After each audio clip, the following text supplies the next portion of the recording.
ಭಾರತದ ಚುನಾವಣಾ ಆಯೋಗವು ಮತದಾರರ ಪಟ್ಟಿಯನ್ನು ಪರಿಷ್ಕರಿಸಿ ಸಿದ್ಧಪಡಿಸಲು ವಿಶೇಷ ಸಮಗ್ರ ಪರಿಷ್ಕರಣೆ 2026 ದೇಶದ 13 ರಾಜ್ಯಗಳಲ್ಲಿ ಆರಂಭಿಸಿದ್ದು, ಕರ್ನಾಟಕವು ಮುಂಚೂಣಿಯಲ್ಲಿದೆ ಎಂದು ಜಿಲ್ಲಾಧಿಕಾರಿ ಪ್ರಭುಲಿಂಗ ಕವಳಿಕಟ್ಟಿ ಹೇಳಿದ್ದಾರೆ. ಇಂದು ತಮ್ಮ ಕಚೇರಿಯ ಸಭಾಂಗಣದಲ್ಲಿ ಮಾಧ್ಯಮಗಳಿಗೆ ಈ ಕುರಿತು ವಿವರ ನೀಡಿದ ಅವರು, ಎಲ್ಲ ಅರ್ಹ ನಾಗರಿಕರನ್ನು ಮತದಾರರ ಪಟ್ಟಿಯಲ್ಲಿ ಸೇರ್ಪಡೆಗೊಳಿಸುವುದು ಈ ವಿಶೇಷ ಸಮಗ್ರ ಪರಿಷ್ಕರಣೆಯ ಉದ್ದೇಶವಾಗಿದೆ. ಈ ಸಂದರ್ಭದಲ್ಲಿ ಅರ್ಹರು ಮತದಾರರ ಪಟ್ಟಿಯಲ್ಲಿ ತಮ್ಮ ಹೆಸರಿರುವುದನ್ನು ಪರಿಶೀಲಿಸಿ ಖಚಿತಪಡಿಸಿಕೊಳ್ಳಬೇಕು. ಗೈರು ಮತದಾರರು, ಶಾಶ್ವತವಾಗಿ ಸ್ಥಳಾಂತರಗೊಂಡವರು, ಮೃತರಾದವರು ಹಾಗೂ ಒಂದಕ್ಕಿಂತ ಹೆಚ್ಚು ಮತಗಟ್ಟೆಗಳಲ್ಲಿ ಮತದಾರರಾಗಿ ನೋಂದಣಿಯಾಗಿರುವ ಮತದಾರರ ಹೆಸರನ್ನು ಮತದಾರರ ಪಟ್ಟಿಯಿಂದ ಕೈಬಿಟ್ಟು ಪರಿಷ್ಕರಣೆ ಮಾಡಲಾಗುತ್ತದೆ ಎಂದರು. ಗುರುತಿನ ಚೀಟಿಯಲ್ಲಿ ಏನಾದರೂ ದೋಷಗಳಿದ್ದಲ್ಲಿ ತಿದ್ದುಪಡಿ ಮಾಡಿಕೊಳ್ಳಲು ಅವಕಾಶವಿದೆ. ಈ ಪ್ರಯುಕ್ತ ಬೂತ್ ಮಟ್ಟದ ಅಧಿಕಾರಿಗಳು ಜುಲೈ 29ರವರೆಗೆ ಮನೆ ಮನೆಗೆ ತೆರಳಿ ಗಣತಿ ನಮೂನೆಯನ್ನು ವಿತರಿಸಲಿದ್ದಾರೆ. ಜಿಲ್ಲೆಯಲ್ಲಿ 15,19,459 ಮತದಾರರಿದ್ದು 1,973 ಮತಗಟ್ಟೆಗಳಿಗೆ ಅಧಿಕಾರಿಗಳನ್ನು ನೇಮಿಸಲಾಗಿದೆ. ಈವರೆಗೆ 5,75,101 ನಮೂನೆಗಳನ್ನು ವಿತರಿಸಲಾಗಿದ್ದು, ಈ ಪೈಕಿ 11,248 ನಮೂನೆಗಳನ್ನು ಡಿಜಿಟಲೀಕರಿಸಲಾಗಿದೆ ಎಂದರು. ಜಿಲ್ಲೆಯ ಎಲ್ಲ ಮತದಾರರು ಗಣತಿ ನಮೂನೆಯನ್ನು ಸ್ವೀಕರಿಸಿದ ನಂತರ ಭರ್ತಿ ಮಾಡಿ ಮತಗಟ್ಟೆ ಅಧಿಕಾರಿಗಳಿಗೆ ನೀಡಬೇಕು ಎಂದರು.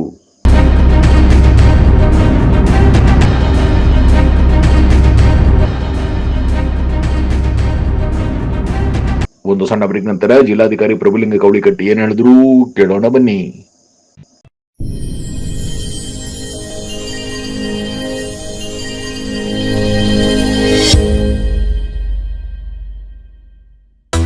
ಮಗ, ಪಾರ್ಟಿ ಸಖತ್ ಮಜಾ ಅಲ್ವಾ ಮಗ?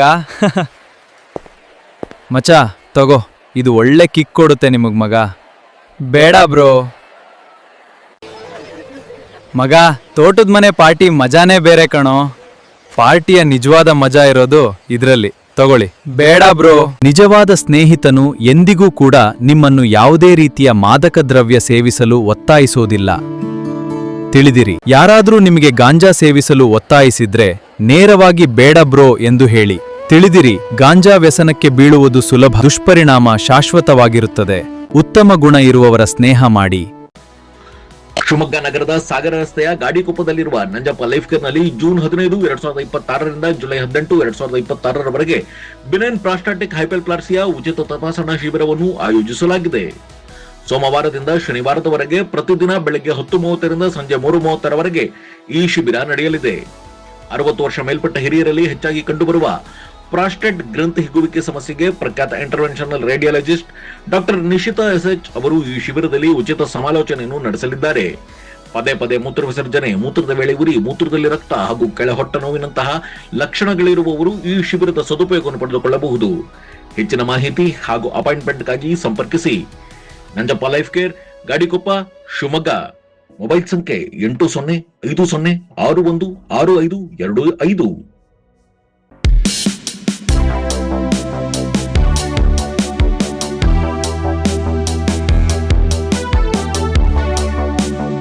ಜಿಲ್ಲೆಯಲ್ಲಿ 1793 ಬೂತ್ಗಳಿದೆ. ಪ್ರತಿಯೊಂದು ಬೂತಲ್ಲಿ ಬೂತ್ ಲೆವೆಲ್ ಆಫೀಸರ್ಸ್ ಇದ್ದಾರೆ. ಅವರು ಮನೆಗಳಿಗೆ ಭೇಟಿ ನೀಡಿ ಎನ್ಯುಮರೇಷನ್ ಫಾರ್ಮ್ಸ್ ಅನ್ನು ಕೊಡುವಂತ ಪ್ರಕ್ರಿಯೆಯನ್ನ ನಾವು ಸ್ಟಾರ್ಟ್ ಮಾಡಿದೀವಿ. ಈ ಪ್ರಕ್ರಿಯೆ 29ರವರೆಗೆ ನಡೀತಾ ಇರ್ತದೆ. 29 ಜುಲೈವರೆಗೆ ಈ ಪ್ರಕ್ರಿಯೆಯನ್ನ ನಡೆಸ್ತೀವಿ. ಮುಂಚೆನೆ ನಾನು ಮಾಹಿತಿಯನ್ನು ಕೊಟ್ಟಿದ್ದೀನಿ, ಆದ್ರೂ ಕೂಡ ಒಂದು ರಿಪಿಟೇಷನ್ ಆದ್ರೂ ಕೂಡ ಪರವಾಗಿಲ್ಲ ಅಂತ ಹೇಳಿ ಈ 29ರ ನಂತರ ನಾವು ಎನ್ಯುಮರೇಷನ್ ಫಾರ್ಮ್ಗಳನ್ನ ಏನು ಕೊಡ್ತೀವಿ, ಎಲ್ಲ ಎನ್ಯುಮರೇಷನ್ ಫಾರ್ಮ್ಗಳನ್ನ ಕೊಟ್ಟ ನಂತರ ಫಿಲ್ಡ್ ಇನ್ ಎನ್ಯುಮರೇಷನ್ ಫಾರ್ಮ್, ಯಾರು ಎನ್ಯುಮರೇಷನ್ ಫಾರ್ಮ್ಗಳನ್ನ ಮಾಹಿತಿಯನ್ನ ಭರ್ತಿ ಮಾಡಿ ನಮಗೆ ಸಲ್ಲಿಸ್ತಾರೆ ಅವರೆಲ್ಲರ ಹೆಸರುಗಳು ಡ್ರಾಫ್ಟ್ ಪಟ್ಟಿಯಲ್ಲಿ ಬರ್ತದೆ. ಅದು 5/8/2026ಕ್ಕೆ ನಾವು ಡ್ರಾಫ್ಟ್ ಮತದಾರರ ಪಟ್ಟಿಯನ್ನ ಸಲ್ಲಿಸ್ತೀವಿ, ಪಬ್ಲಿಕೇಶನ್ ಮಾಡ್ತೀವಿ. ಆ ನಂತರ ಡ್ರಾಫ್ಟ್ ಮತದಾರರ ಪಟ್ಟಿಯನ್ನು ಸಲ್ಲಿಕೆ ಮಾಡಿದ ನಂತರ ಸಾಮಾನ್ಯವಾಗಿ ಕ್ಲೇಮ್ಸ್ ಅಂಡ್ ಅಬ್ಜೆಕ್ಷನ್ಸ್ ಸ್ಟಾರ್ಟ್ ಆಗ್ತದೆ. ಅದಕ್ಕೂ ಕೂಡ 1 ತಿಂಗಳ ಅವಕಾಶವನ್ನ ನಾವು ಕೊಟ್ಟಿದ್ದೀವಿ. ಕ್ಲೇಮ್ಸ್ ಅಂಡ್ ಅಬ್ಜೆಕ್ಷನ್ಸ್ ಅನ್ನ ಫೈಲ್ ಮಾಡೋದಕ್ಕೆ 5/8ರಿಂದ 4/9ರವರೆಗೆ 1 ತಿಂಗಳ ಅವಕಾಶ ಇರ್ತದೆ.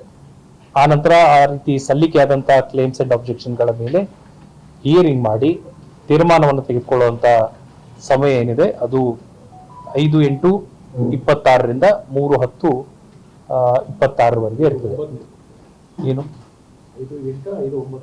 5/8 ಅಂದ್ರೆ ಕ್ಲೇಮ್ಸ್ ಯಾವಾಗಿಂದ ಸಬ್ಮಿಟ್ ಸ್ಟಾರ್ಟ್ ಆಗ್ತದೆ ಆದಂಗೆ ನಾವು ಅದನ್ನ ಹಿಯರಿಂಗ್ ಮಾಡಿ ತೀರ್ಮಾನಗಳನ್ನು ತೆಗೆದುಕೊಳ್ತಾ ಹೋಗ್ತೀವಿ.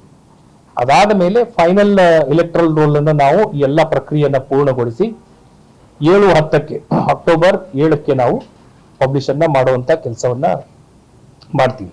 ಈಗ ನಮ್ಮ ಪ್ರಥಮ ಪ್ರಾಧಾನ್ಯತೆ ಏನಿದೆ ಅಂತ ಹೇಳಿದ್ರೆ 100% ಎನ್ಯುಮರೇಷನ್ ಫಾರ್ಮ್ಗಳನ್ನ ಡಿಸ್ಟ್ರಿಬ್ಯೂಟ್ ಮಾಡುವಂಥದ್ದು. ಈ ಎಲ್ಲ ಪ್ರಕ್ರಿಯೆಯನ್ನ ಅಂದ್ರೆ ಡಿಸ್ಟ್ರಿಬ್ಯೂಷನ್ ಪ್ರಕ್ರಿಯೆಯನ್ನ ನಾವು ಇನ್ನೊಂದು 3ರಿಂದ 4 ದಿವಸಗಳಲ್ಲಿ ಮುಗಿಸ್ಬೇಕು ಅನ್ನುವಂತ ಒಂದು ಉದ್ದೇಶವನ್ನ ಹೊಂದಿದ್ದೀವಿ. ಸೊ ಈ ಹಿನ್ನೆಲೆಯಲ್ಲಿ ಮನೆಗೆ BLOಗಳು ಭೇಟಿಗೆ ನೀಡಿದಂತ ಸಂದರ್ಭದಲ್ಲಿ ಪ್ರಥಮವಾಗಿ ನಿಮ್ಮ ಎನ್ಯುಮರೇಷನ್ ಫಾರ್ಮ್ಗಳನ್ನ ಸ್ವೀಕೃತ ಮಾಡ್ಕೊಳ್ಬೇಕು. ಆ ನಂತರದಲ್ಲಿ ನೀವು ಮಾಹಿತಿಯನ್ನ ಅದರಲ್ಲಿ ನಮೂದಿಸಿ ವಾಪಸ್ ಕೊಡುವಂತ ಪ್ರಕ್ರಿಯೆ ಜಾರಿಯಲ್ಲಿ ಇರ್ತದೆ. ಸೊ BLO ಅವರು ಕೂಡ ಮತ್ತೆ ವಿಸಿಟ್ ಮಾಡಿ ಎನ್ಯುಮರೇಷನ್ ಫಾರ್ಮ್ಗಳನ್ನ ಸ್ವೀಕೃತ ಮಾಡ್ತಾರೆ.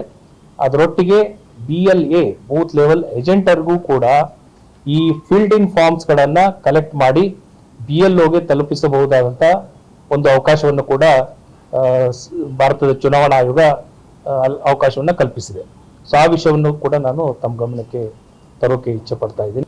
ಈಗ ಎನ್ಯುಮರೇಷನ್ ಫಾರ್ಮ್ಸ್ ಅನ್ನ ಡಿಸ್ಟ್ರಿಬ್ಯೂಟ್ ಮಾಡಿದ ಮೇಲೆ ಅಲ್ಲಿ 2 ಅಂಶಗಳನ್ನ ನಾವು ದಾಖಲು ಮಾಡಬೇಕಾಗ್ತಾ ಇದೆ. ಒಂದು, ನಾನು 2007ರಲ್ಲಿ ಮತದಾರರ ಪಟ್ಟಿಯಲ್ಲಿ ಇದ್ದರೆ ನಾನು ಎಲ್ಲಿ ಮತದಾರನಾಗಿದ್ದೆ, ಯಾವ ಕ್ಷೇತ್ರ, ಆನಂತರ ಯಾವ ಕ್ರಮ ಸಂಖ್ಯೆ ಅನ್ನೋ ಯಾವ ಬೂತ್, ಆನಂತರ ಯಾವ ಕ್ರಮ ಸಂಖ್ಯೆ ಅಂತ ಮಾಹಿತಿಯನ್ನ ಕೊಡಬೇಕಾಗುತ್ತೆ.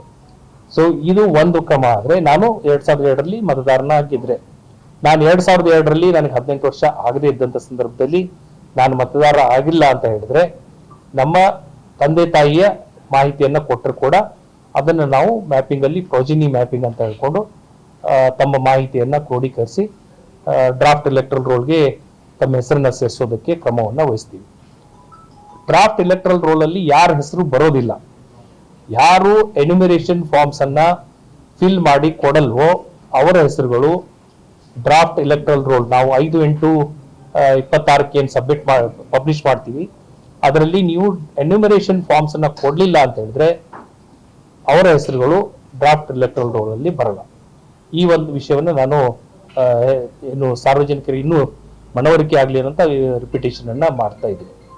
ಆನಂತರ ಎನ್ಯುಮರೇಷನ್ ಫಾರ್ಮ್ಗಳನ್ನ ಕೊಡುವಂತ ಸಂದರ್ಭದಲ್ಲಿ ಅಂದ್ರೆ ಫಿಲ್ ಮಾಡಿ BLOಗಳಿಗೆ ಅಥವಾ BLA ಮೂಲಕ BLOಗಳಿಗೆ ಕೊಡುವಂತ ಸಂದರ್ಭದಲ್ಲಿ ಯಾವುದೇ ರೀತಿಯ ದಾಖಲೆಗಳನ್ನ ಕೊಡುವಂತ ಅವಶ್ಯಕತೆ ಇರುವುದಿಲ್ಲ. ಕೇವಲ ಇನ್ಫಾರ್ಮೇಶನ್ ಅನ್ನ ಫಿಲ್ ಇನ್ ಮಾಡಬೇಕಾಗತ್ತೆ ಅಷ್ಟೇ.